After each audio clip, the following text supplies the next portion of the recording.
मैं अपने मन को तैयार करता हूँ आज के तेरे वचन के लिए। जो वचन आज आप हमें देने वाले हैं वो मेरे जीवन में काम करे। प्रभु मैं विश्वास करता हूँ आज का ये वचन मेरे जीवन में 100 गुना फल लेकर आएगा। प्रभु मैं जानता हूँ कि ये वचन मेरे पवित्र रहने का और मेरे शुद्ध रहने का प्रभु उद्धार है मेरे लिए। प्रभु मैं इस वचन से प्यार करता हूँ, मैं इस वचन का आदर करता हूँ और प्रभु आज ये वचन मेरे बहुत सारे सवालों का जवाब है।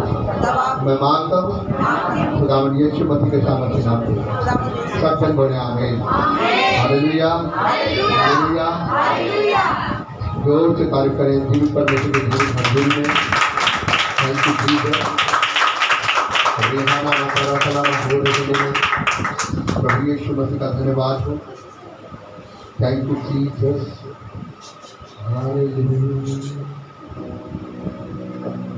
Thank you Jesus. ओके, आज का खुदावन का वचन आपके लिए बहुत ही महत्वपूर्ण वचन है। जो रात को जब मैं प्रे कर रहा था तो खुदावन ने मुझे जो वचन दिया,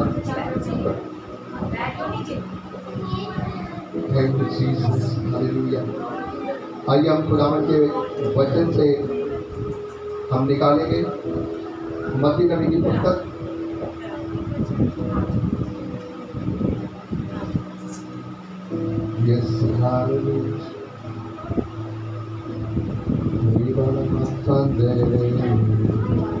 मत्ती नबी की पुस्तक और उसका 3 अध्याय।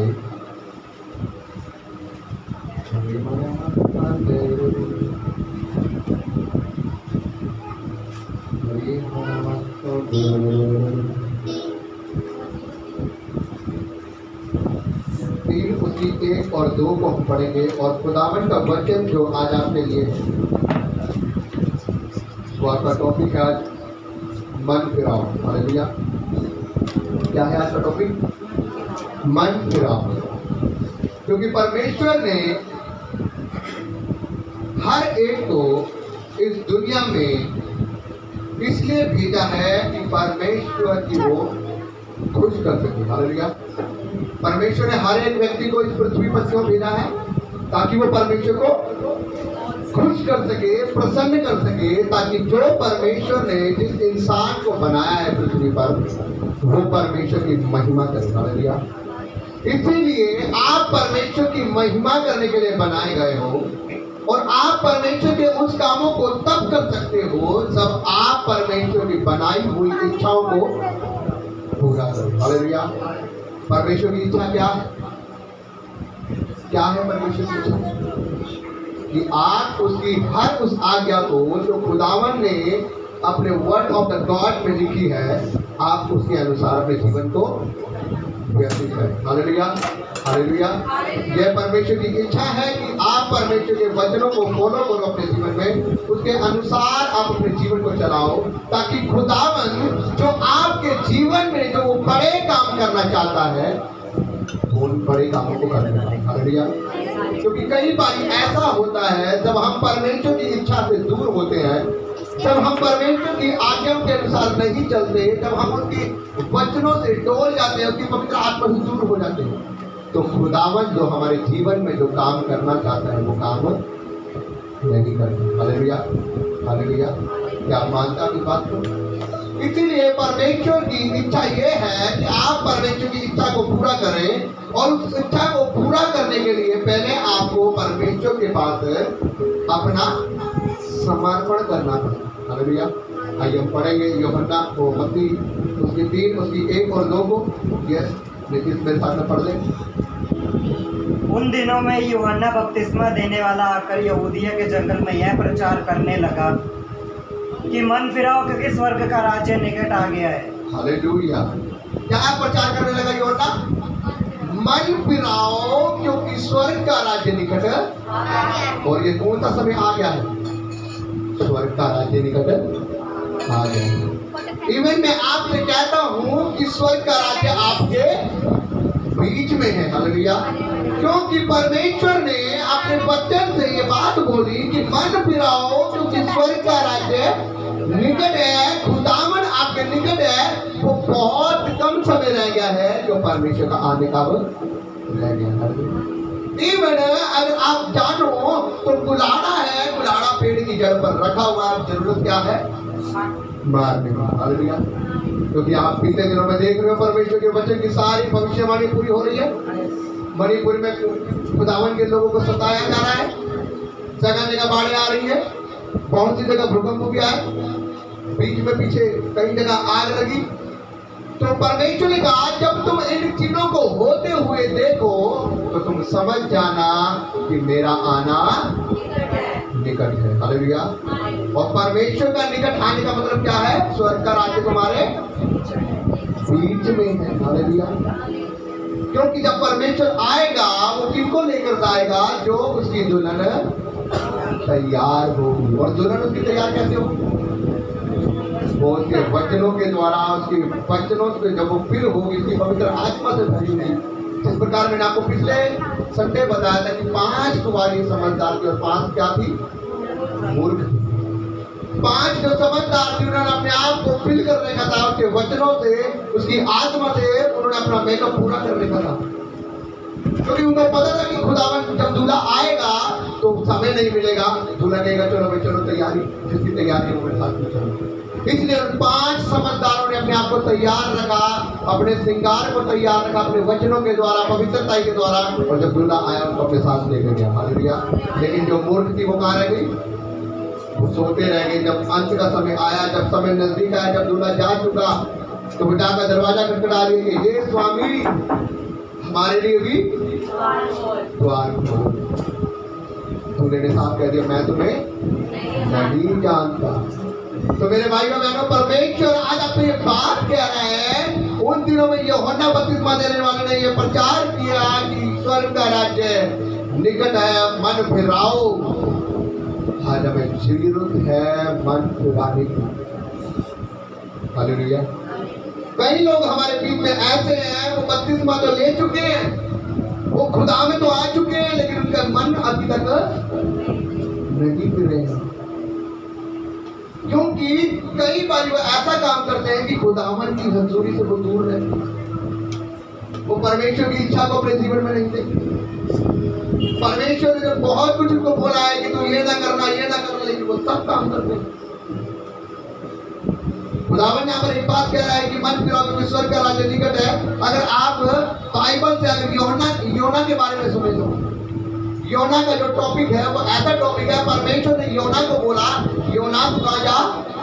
नीनवे में जा, क्योंकि नीनवा एक ऐसा देश है जहाँ इस समय बहुत ज्यादा पाप बढ़ा हुआ है। और आपको पता नीनवे में क्या हो रहा था? वहाँ शरेआम लोगों को कत्ल कर दिया जाता था, लोगों के बहनों के साथ गलत काम किए जाते थे। हर गलत काम नीनवे के अंदर हो रहा था, जो आज मणिपुर में हो रहा है। खुदावन का मन भर चुका था, उसने कहा कि तू नीनवे को जा और वहां पर प्रचार कर कि आज से 40 दिन बाद नीनवे क्या हो जाएगा? तबाह हो जाएगा, मैं तबाह कर दूंगा। क्यों भेजा था परमेश्वर ने योना को वहां पर? क्यों भेजा था? मन फिराओ क्योंकि परमेश्वर का राज्य तुम्हारे। जो उस समय अपने पापों से तौबा कर लेगा, योना के वचन को सुनकर जो अपने मन को फिरा लेगा, वो क्या हो जाएगा? बच जाएगा। और योना वहां पर गया, योना ने प्रचार करना शुरू करा। आज से 40 दिन बाद नीनवे तबाह हो जाएगा, आज से 40 दिन बाद नीनवे तबाह हो जाएगा। लोग कहने लगे कौन है पागल? रोज आके रोज बोलने लगा था आज से 40 दिन बाद नीनवे तबाह हो जाएगा। देखो क्या किसने बताया इसको? लेकिन किसने भेजा था उसे? परमेश्वर। लिखा पहला दिन हुआ, दूसरा दिन हुआ, तीसरा दिन हुआ, चौथा दिन हुआ, 20 दिन हुए, 25 दिन हुए। वो एक ही बात कह रहा है, मन फिराओ, स्वर्ग का राज्य निकट है। आज के बाद 40 दिन बाद नीनवे तबाह हो जाएगा, 40 दिन बाद नीनवे तबाह हो जाएगा। परमेश्वर ने मुझे बोला है, मुझे मुझसे बात की है, अपने मनों को फिराओ। और जब रह गए ना, जब 3 दिन लोग रोने लगे। बाइबल बताती है नीनवे का जो राजा था उसने पूछा लोगों से कि ये जो बंदा प्रचार कर रहा है कौन है? जब उसका पता लगाया तो बाइबल बताती है कि योना के बारे में पता लगी हिस्ट्री कि ये परमेश्वर का कौन है? नबी है। और परमेश्वर से बात करता है। और पता लगा कि वो नेनवे को नहीं आना चाहता था प्रचार करने के लिए, क्योंकि उसको ये लगता था कि नेनवे में मुझे मार डालेंगे, क्योंकि जैसे काम नेनवे में होते थे वो परमेश्वर से भाग रहा था, परमेश्वर की इच्छा को छोड़कर। परमेश्वर कहता था तो नेनवे में जा, लेकिन वो कहता मैं नहीं जाऊंगा, अगर नेनवे के लोग ऐसे पापी है वो मुझे भी मार डालेंगे। और वो नेनवे से भागकर परमेश्वर के वचन को छोड़कर वो तर्शीश को भाग रहा था, पानी वाले जहाज पे चढ़ गए। परमेश्वर ने पानी के बीच में सैलाब ले आया, भूकंप आया, और वो जिस नाव में चढ़ा हुआ था वो नाव डूबने लगी थी। जो नाव के बाकी लोग थे वो कहने लगे ये मुसीबत हमारे ऊपर क्यों आई है। जब उन्होंने चिट्ठी डाली तो चिट्ठी योना के नाम पे निकली। उन्होंने बोला बता तू कौन है, क्या कसूर है तेरा जो तेरी वजह से हमारे ऊपर ये समुद्र में तूफान आया है। उन्होंने कहा मैं परमेश्वर का काम छोड़कर भाग रहा हूँ। परमेश्वर ने मुझे बोला कि तू नेनवे में जाके प्रचार कर, लेकिन मैं अपने कामों से भाग रहा हूँ। वो चाहता है कि मैं वहाँ पे जाके प्रचार करूँ, लेकिन मैं अपने कामों से भाग रहा हूँ। उन्होंने कहा अब क्या करें हम इस समुद्र को मेरी शांत करने के लिए, तूफान को शांत करने के लिए आप क्या करें बता। उसने कहा मुझे उठा के समुद्र में फेंक दो। उसने कहा पागल हो गया तू, तो परमेश्वर का बंदा है, अगर हम तुझे फेंकेंगे तो वैसे भी हमें मारे। उन्होंने कहा नहीं फेंक मारेगा वो तुम्हें, ये तूफान मेरी वजह से आया है, तुम मुझे फेंक दो अभी शांत हो जाएगा। उन्होंने परमेश्वर से माफी मांगकर उसको उठाकर समुद्र में फेंक दिया, सारा तूफान शांत हो गया। और योना को परमेश्वर ने मछली, एक बड़ी मछली के द्वारा निगल दिया। आपको पता है मछली के पेट में जाने के बाद कोई बचता है? योना बड़ी मछली के पेट में भी प्रार्थना कर रहा है, परमेश्वर मैं माफी मांगता हूँ, तूने मुझे नेनवे को भेजा था, अगर मैं इस मछली के पेट में मर गया तो अब नेनवे को कौन जाएगा। मुझे अपनी गलती का एहसास है, मुझे माफ कर दे, मैं नेनवे जाने के लिए तैयार हूँ। तो देखा 3 दिन बाद उस मछली ने उसे समुद्र के कोने पर उलट दिया। Hallelujah, hallelujah. ये परमेश्वर ही कर सकता है। Hallelujah, hallelujah. उसने उसको वहां से छोड़ लाया, भाग रहा था। बाइबल बताती है फिर वो गया नेनवे को और उसने प्रचार करना शुरू किया। आज से 40 दिन बाद नेनवे तबाह हो जाएगा, आज से 40 दिन बाद नेनवे तबाह हो जाएगा, अपने पापों से मन फिराओ। जब वहां के राजा को पता लगा, उसने क्या मर्जी निकाली, आज के बाद सब जन पूरा का पूरा नेनवे अपने पापों को छोड़ेगा, बुराई को छोड़ेगा, हर गलत काम को छोड़ेगा, और मिट्टी के अंदर, राख के अंदर बैठकर कोई नहीं खाएगा, कोई नहीं पिएगा, यहाँ तक कि जानवर भी नहीं, बच्चे भी नहीं। और सबने अपने ऊपर राख डाल डाल कर उपवास किया और परमेश्वर से अपने पापों की तौबा करके उससे माफी मांगी। Hallelujah, hallelujah. क्या लिखा है यहाँ पर? मन फिराओ क्योंकि स्वर्ग का राज्य निकट है। आपको पता है जब 40वां दिन आया, नेनवे गांव से बाहर जाके पानी में बैठ गया। अब आएगी आग, अब होगा योना, नेनवे के बाहर जाके बैठ गया, अब आएगी आग, अब गिरेगी आग, अब हो जाएगा सब कुछ तबाह। कुछ नहीं हुआ। हालेलुया। क्यों नहीं हुआ? क्योंकि वो लोग मन फिरा चुके थे। Hallelujah, hallelujah. परमेश्वर ने जो नेनवे को तबाह करने के बारे में सोचा था, उसने अपनी उस सोच को बदल दिया, क्योंकि नेनवे के लोगों ने परमेश्वर के सामने अपने आप को दीन कर दिया था, अपने पापों को मान लिया था और अपनी बुराइयों को छोड़ दिया था। हालेलुया। वो सब के सब परमेश्वर के पीछे हो लिए थे। मैं आपको कहना चाह रहा हूँ मेरे भाइयों बहनों, परमेश्वर का वचन यहाँ पर क्या कर रहा है? मन फिराओ। नेनवे के लोगों ने मन फिराया, परमेश्वर ने बख्श दिया। हालेलुया। क्या हुआ? परमेश्वर ने बख्श दिया। अगर आप परमेश्वर के वचन से पढ़ो, अगर मैं आपको एक वचन और पढ़वाना चाहूंगा, ज्यादा बड़ा नहीं बोलूंगा मैं, ये हो चुकी किताब है। अगर आपने दीवार के बारे में सुना हो तो ये हो चुकी उसका 7 की 25 आयत को हम पढ़ेंगे। अगर मैं आपको पेज नंबर बताऊं 269।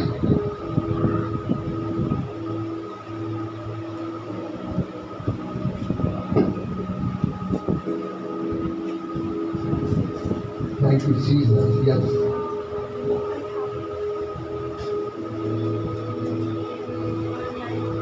आपको पता है यरीहो को परमेश्वर ने किस प्रकार से जिताया था? यहोशू को।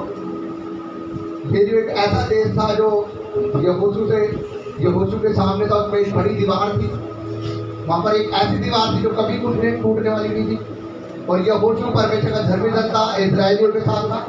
और बाइबल बताती है कि परमेश्वर ने यहोशू से क्या कहा कि ये यरीहो देश मैं तुझे दे दूंगा। और यहोशू को जो परमेश्वर ने बताया कि यरीहो देश तेरे को दे दूंगा, लेकिन तुझे मुझसे कुछ वायदा करना पड़ेगा। और वो वायदा क्या है?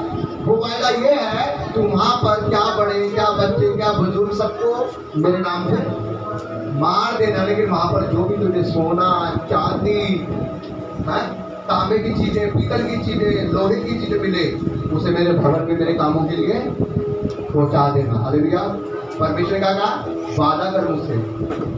यहोशू ने वादा किया, बाइबल में लिखा, परमेश्वर ने उसे जिताया। Hallelujah, hallelujah. अगर आप उसकी एक आयत को पढ़े, यहाँ पे 7 अध्याय उसकी पहली आयत से पढ़ेंगे हम, 1 और 2 को पढ़ेंगे, 1 को पढ़ेंगे।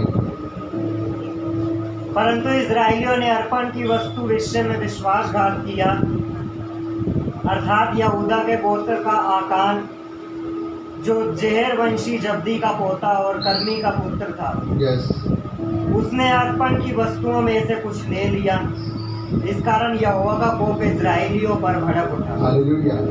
क्या हुआ? यहोवा का कोप इजराइलियों पर क्या किया इसने?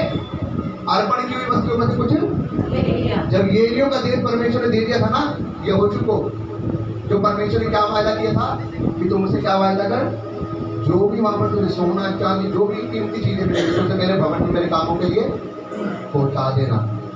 आपको बताऊं, इस बंदे ने, जो इजराइल का जो ये बंदा था जिसका नाम क्या है, अकान, इसने वहां पर कुछ कीमती चीजें देकर इसके मन के अंदर क्या आ गया? लालच आ गया। इसने पूरे यहोशू को बताए बिना, पूरे इजराइल को बताए बिना, कुछ शाही कपड़े, कुछ सोने चांदी की चीजें, और वहां पर लिखा है एक बहुमूल्य एक सोने की ईंट इसने छुपाई और अपने जाकर आंगन में नीचे दबा दी। क्या आया इसके मन में? लालच। अब मैं आपको बताता हूँ, मैं छोटे बताता हूँ, बाद में पढ़ लेना। जब ये लोग यहाँ से इसने लालच कर लिया, परमेश्वर ने यरीहो को जितवा दिया। जब ये लालच कर चुका, इसने ये सब चीजें चुरा ली, तो परमेश्वर का मन इजराइल के ऊपर से हट गया। क्यों? क्योंकि इन्होंने क्या किया? पाप किया। किसके विरुद्ध? परमेश्वर के विरुद्ध। अब आपको मैं बताऊं, फिर एक देश है जिसका नाम है ए नगर। यहोशू ने सोचा मैं इसको तो मैंने यरीहो को तो ले लिया, इसको तो मैं जीत गया, मैं ए नगर को भी जीत जाऊंगा। और उसने फिर कुछ बंदे भेजे, तो जाकर ए नगर का क्या करो, भेद लेकर आओ कि वहां पर कितने लोग हैं, कैसा देश है, क्या है क्या नहीं, वहां पर उनके गाय भैंस कैसे हैं, मतलब उन्हें लूट देंगे। और जाकर भेद लेकर आओ।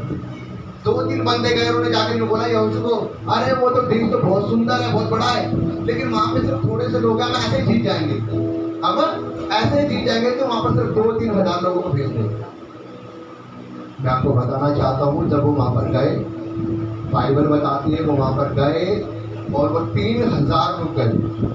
उन्होंने वहां पर मार खाई। ए नगर में थोड़े से लोग थे, उन्होंने वहां पर मार खाई इजराइलियों में। 36 लोग मरे और वो वहां से भागे तुम दबा के। और बाइबल बताती है यहोशू ने और कुछ बुजुर्ग लोगों ने यहोवा के संदूक के आगे अपने कपड़े फाड़े और धूल में बैठ के बोल रहे, हाय परमेश्वर यहोवा, काश तू हमें यरीहो पार ही ना करवाता, हम वहीं मर जाते। क्या तू हमें यहाँ पर इसलिए लेकर आता? अब आप मुझे ये बताओ कि उसके बंदे ने गलती करी, जब परमेश्वर का साथ छोड़ गया तो उसने परमेश्वर की गलती, अब तुम हारे हो। तो जब तक परमेश्वर साथ में था, उन्होंने यरीहो को क्या हुआ? जीते। अब जब उसने ए नगर को जीतना था, उनकी गलती की वजह से, उस चोरी की वजह से परमेश्वर उनका साथ छोड़कर चला गया। अब यहोशू को नहीं पता कि परमेश्वर हमें छोड़ के चला गया। जब उसने वहां पे लड़ाई के लिए भेजा, लोगों को जीतने के लिए भेजा, लेकिन उन्होंने मारा, उन्हें 3000 लोगों को मारा, थोड़े से लोगों ने 36 लोगों को मारा और दुम दबा के भागे इजरायली लोग। क्यों भागे?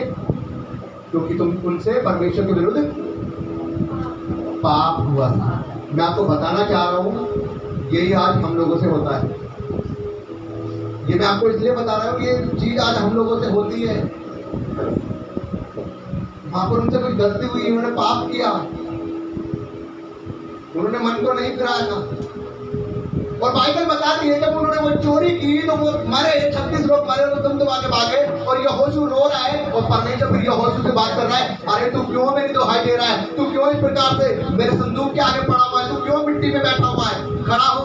अरे तेरे लोगों ने पाप किया है, मुझे क्यों दोषी ठहरा रहा है, तेरे अकान ने पाप किया है, जो मैंने तुझसे वायदा किया था, तो तूने मुझसे वायदा किया था कि मैं सारी चीजों को तेरे भवन में पहुंचाऊंगा, तेरे बंदे ने चोरी की है, जाकर देख। परमेश्वर ने बताया उसने कहा, अच्छा मेरे बंदे ने चोरी की। परमेश्वर ने कहा, मैं पकड़वाऊंगा उसे, तू बंदों को लेकर आएगा करके मेरे सामने, जिस बंदे ने चोरी करी होगी मैं उसको पकड़ लूंगा, उसके ऊपर अपना हाथ उठा। बाइबल में लिखा अकान पकड़ा गया, अकान पकड़ा गया और अपने मुंह से कबूल करता है कि हाँ मैंने गलती करी है, मैंने यहोवा के परमेश्वर के विरुद्ध मैंने गलती की है, मैंने पाप किया है और मैंने इतना इतना सामान चुराया है। पढ़वाता हूँ मैं आपको बड़े वचन से, थैंक यू जीसस। इसकी साथ पढ़े, साथ भी हम 20 पढ़ेंगे, निश्चित पढ़ दे जरा, 20 और 21 तो पढ़ दे। और आकान ने यहोशू को उत्तर दिया कि सचमुच मैंने इज़राइल के परमेश्वर यहोवा के विरुद्ध पाप किया है। सचमुच मैंने इज़राइल के परमेश्वर यहोवा के विरुद्ध क्या किया है? किसको बता रहा है? यहोशू को बता रहा है। हाँ जी सुनिए। और इस प्रकार मैंने किया है कि जब मुझे लूट में शिनार देश का एक सुंदर ओढ़ना, यस, और 200 शकेल चांदी, 200 शकेल चांदी और 50 शकेल सोने की ईंट दे, 50 शकेल सोने की एक क्या मिली? ईंट मिली। मैंने उसे क्या किया? पढ़ेंगे। तब मैंने उनका लालच करके उन्हें रख लिया। तब मैंने उसका लालच करके उसे क्या कर लिया? रख लिया। हालेलुया। बस वो कह रहा है तब मैंने उसे लालच करके क्या करा? उसे अपने पास रख लिया। और जब उसने रख लिया, खुदावंद का आत्मा छोटे इस्राएली को छोड़कर चला गया, क्योंकि उसने लालच किया।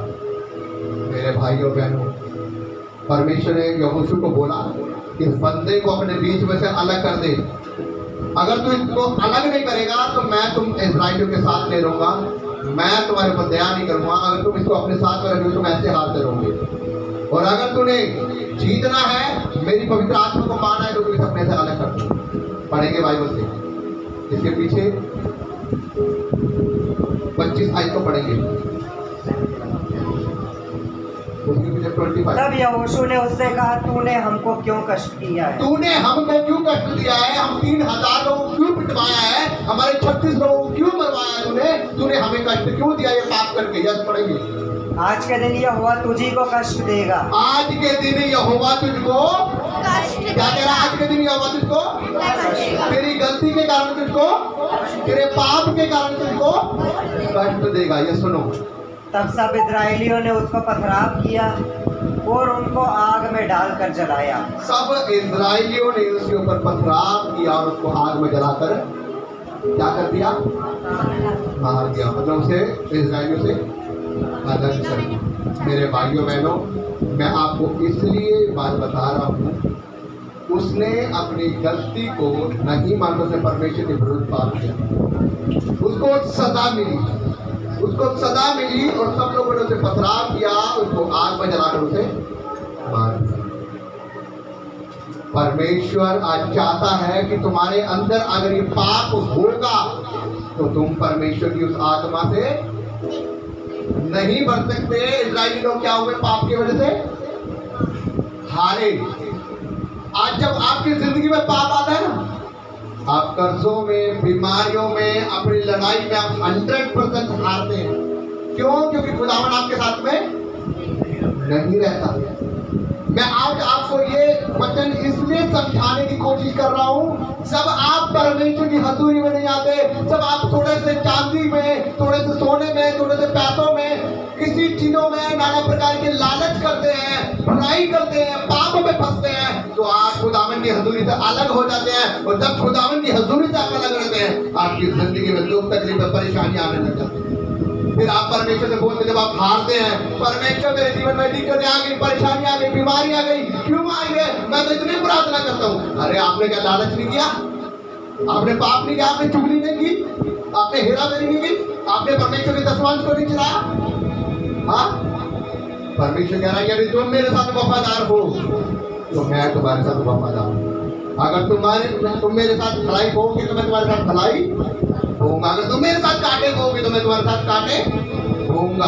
कहने के अनुसार, वादा करने के अनुसार उसने कुछ चीजें देखी और लालच किया और 100% हारे। एक छोटे से देश से जिसको उन्होंने एक बार में जीत लेना था, आराम से हार गए। 3000 लोग पिटे और भागे और 36 लोग मारे गए। क्यों मारे गए? एक छोटे से पाप की वजह से। मैं आज आपको ये बताने की कोशिश कर रहा हूँ, अगर आप अपने मनों को फिरा रहे हैं, अगर आज बाइबल कह रही है स्वर्ग का राज्य निकट है, अपने पापों को तौबा करो, अगर आज अपने मनों को फिरा रहे हैं तो परमेश्वर आपको ऊंचा कर रहा है। Hallelujah, hallelujah. क्योंकि खुदावन कहना चाहता है, याद रखें, परमेश्वर आपके जीवन में बड़े काम करना चाहता है, लेकिन वो तब तक नहीं कर पाएगा जब तक आपके जीवन में पाप रहेगा, जब तक आप अपने मन को नहीं फिराएंगे। अगर आप अपने मनों को नहीं फिरा रहे तो वो परमेश्वर आपके जीवन में नहीं काम कर सकता और आप 100% हारेंगे। समझ में आई आपको मेरी बात? इसलिए क्या करना है? अपने मनों को फिराना है, परमेश्वर की हजूरी में आना है। जब आप परमेश्वर की हजूरी में आएंगे, आप परमेश्वर के उस हाथ को देखेंगे अपने जीवन में जो परमेश्वर ने क्या किया बाद में ए नगर के लिए बढ़ाया। आपको पता है जब वो बंदा अलग हो गया, वो मारा गया, जला दिया गया, परमेश्वर ने कहा अब मैं तेरे साथ हूँ, क्योंकि अब वो पापी बंदा तुझसे। इसका मतलब समझते हैं आप? इसका मतलब समझते हैं कि वो बंदा मारा गया, अलग हो गया। इसका मतलब क्या? परमेश्वर पापी से तो प्रेम करता है, लेकिन वो उसके पाप से प्रेम नहीं करता, वो घृणा करता है। वो आपसे तो प्यार करता है, लेकिन वो आपके पाप से घृणा करता है। इसलिए वो कहता है कि अपने पाप को अपने से अलग कर दे। यदि आप तो अपने पाप को अपने से अलग कर देगा, मैं तुझे अपनी आत्मा से भर दूंगा, और जब मैं तुझे अपनी आत्मा से भरूंगा तेरा जीवन चेंज हो जाएगा। यीशु मसीह के सामर्थ्य नाम से। Hallelujah, hallelujah. याद रखिए, परमेश्वर आपके जीवन में बड़ा काम करना चाहता है। वो आपको उन मुसीबतों से, पापों से, बीमारियों से, वो हर तरह की दिक्कतों से आपको आजाद करना चाहता है, लेकिन आप उसके बड़े काम को तब कर पाएंगे जब आप खुदा की हजूरी। हालेलुया। तो तैयार है आप अपने मनों को फिराने के लिए? तैयार है आप परमेश्वर के उस हाथों को देखने के लिए जो परमेश्वर आपके जीवन में करना चाहता है? अगर आप अपने मनों को तैयार है मन फिराने के लिए, तो परमेश्वर भी आपके जीवन में काम करने के लिए तैयार है। Hallelujah, hallelujah, hallelujah. आइए हम अपने मनों को फिराएं, अपने खुदावन की हजूरी में जाएं, अपने मनों को फिराएं, खुदावन के सम्मुख लेकर आएं और उससे प्रार्थना करें कि प्रभु यीशु, आज जो समय को तुमने मुझे दिया, उस समय के लिए मैं आपका धन्यवाद करता हूँ। Thank you Jesus. आइए